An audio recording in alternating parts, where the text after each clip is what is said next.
शकुंतला पौराणिक भारतीय नारियों में उच्चतम स्थान पर सम्मानित होने का गौरव इसलिए रखती है क्योंकि उनके पुत्र भरत के नाम से ही हमारे देश आर्यव्रत का नाम भारतवर्ष पड़ा। शकुंतला ऋषि विश्वामित्र तथा मेनका की कन्या थी।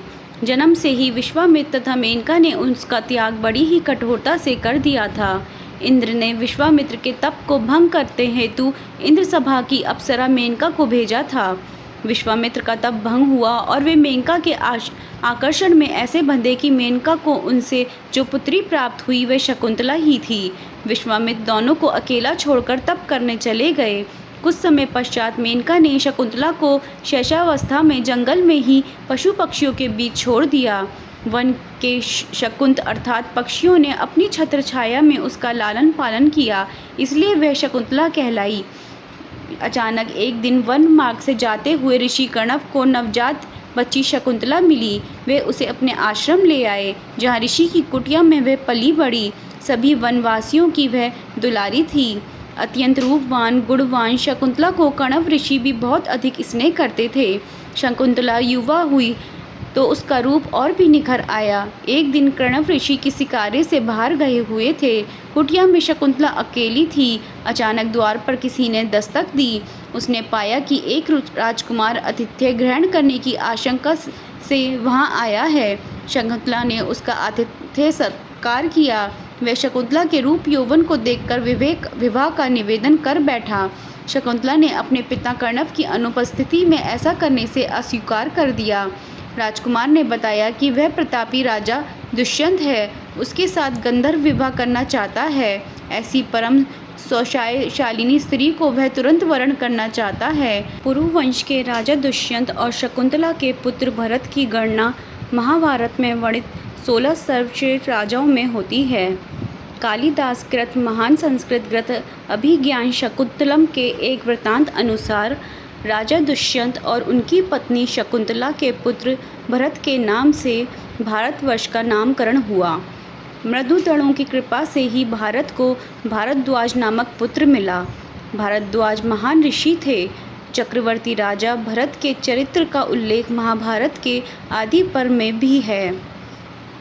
एक दिन राजा दुष्यंत ने वन में कण्व ऋषि के आश्रम में शकुंतला को देखा और वे उस पर मोहित हो गए।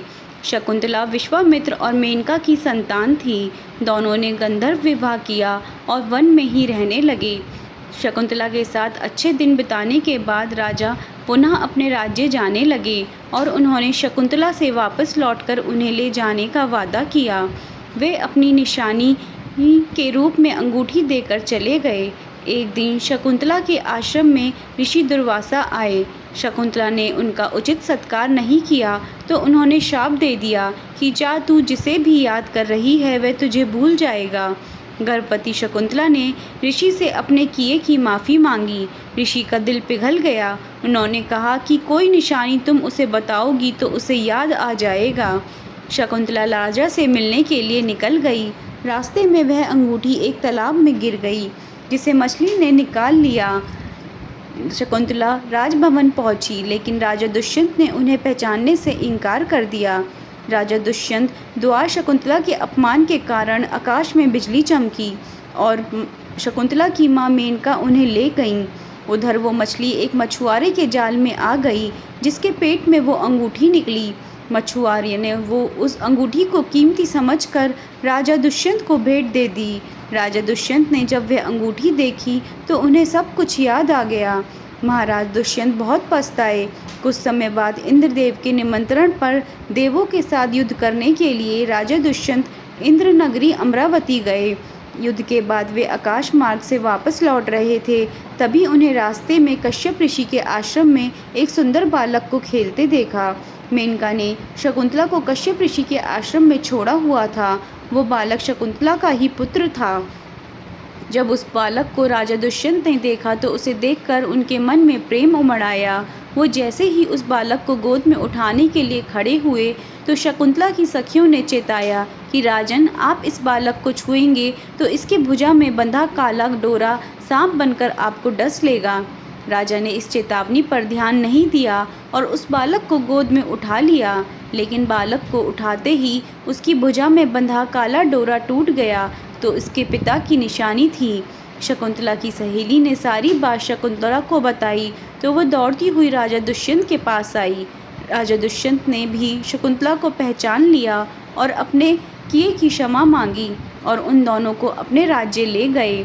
महाराज दुष्यंत और शकुंतला ने उस बालक का नाम भरत रखा, जो आगे चलकर एक महान प्रतापी सम्राट बना।